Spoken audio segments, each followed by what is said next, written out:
Appreciate y'all having me. A lot of y'all ain't laughing right now, but goddamn it, I'm funny. And I'll have your ass vomiting shortly, believe that. I was hoping that racism would be over with by now. But the reason racism exists in this country, and y'all can believe this, is because black people and white people don't understand each other. And the reason we don't understand each other is because we don't socialize. That's the problem. We don't hang out together. That is the only problem we got. See, y'all, you don't understand. See, once Friday come and the bell rang at Friday, everybody break. You go to your house with people that look just like you. White people go to their house. People look just like them. That don't make your ass racist. That's just the way it is. You know, if I go to work in the morning and there's black people at my house, when I come back home, I just expect to see black people in my house. That don't make me racist or nothing. It's just wasn't no white folks in there when I left this morning. I don't see why I need to be some sitting up in there now. And if I do see somebody white in my house, I ain't gonna trip or nothing, but I'm pulling somebody's ass to the side. Why the hell is this white man in here? Do we owe his ass some money? Are we gonna have to move soon? Just some key questions I got if I see some white folks sitting in my house. Black people, white people can't party together. It's just some shit going on when they party that we ain't having none of. So I'm finna tell you something white folks do that you never really knew about. Here's what white folks do. They get a bunch of them together and they get in a car. Then they drive to a bar and they go in there and they start drinking. Well, they leave that bar, they get in their car again and they drive to another bar.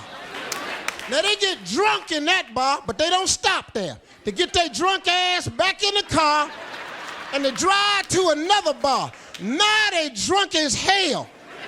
Then they drive home and one of them throw up in the other one's car. Then they go to work the next morning and say, we had a great fucking time. It's delicious. Tommy puked in the fucking car. He puked. That's where we draw the line right there. You bet not throw up in a black person ride. Oh, the goddamn party is over with. Oh, ain't no more good ass time when you vomit in a brother's ride. You better not look like your ass is fitting to vomit in the ride. Soon as we see that wind gathering up in your jaws.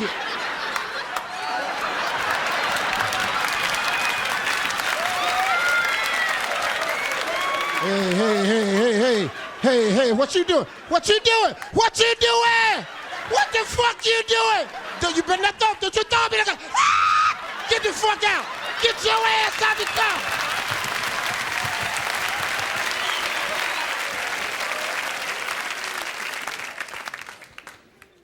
Black people and white people don't party together.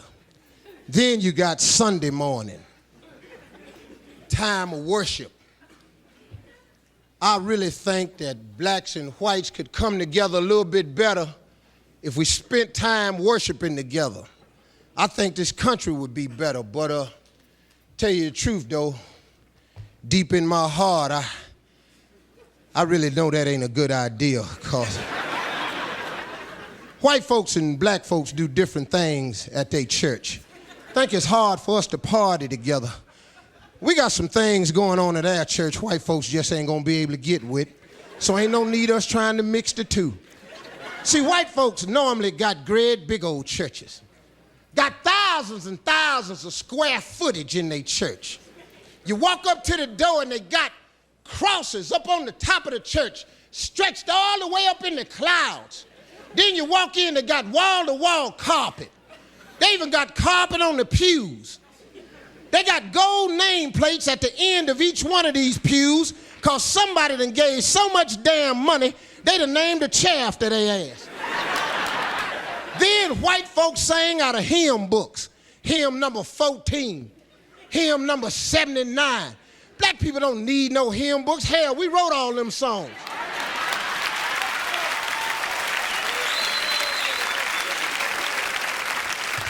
But black people church is altogether different.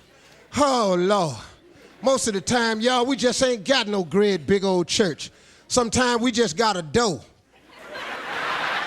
that's next to this here door that's between somebody else's door. That's called a store. Then we got some hand-painted sign with crooked-ass letters hung up all on the top of it. The Greater Mount Olive Baptist Missionary Holiness Pentecostal Church of Our Father, Living God Sanctuary, Catholicism, Methodist, Bartholomew, Greater Give-a-Lot, Worthiness Church of Thine Holiness Father. Pastored by the Honorable Willie E. Turner, Emmanuel, Thelonious Monk, Jr., Bartholomew III, DDS, Doctor.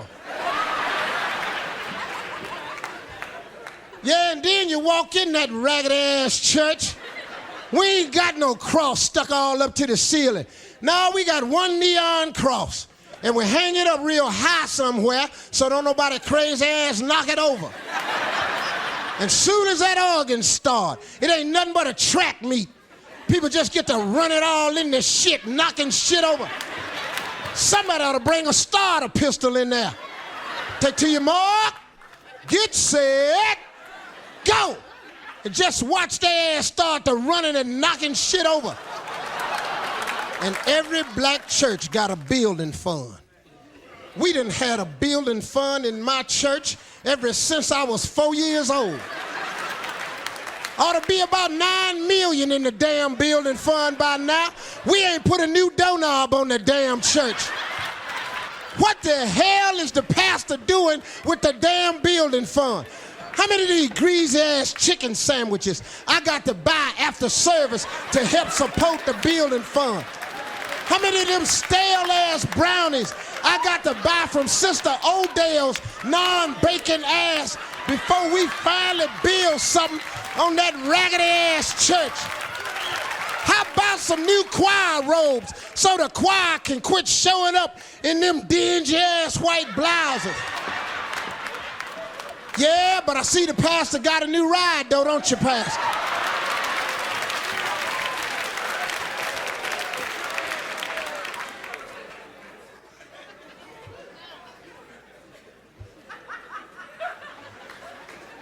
That's why I think black folk don't need to go to church with white folks.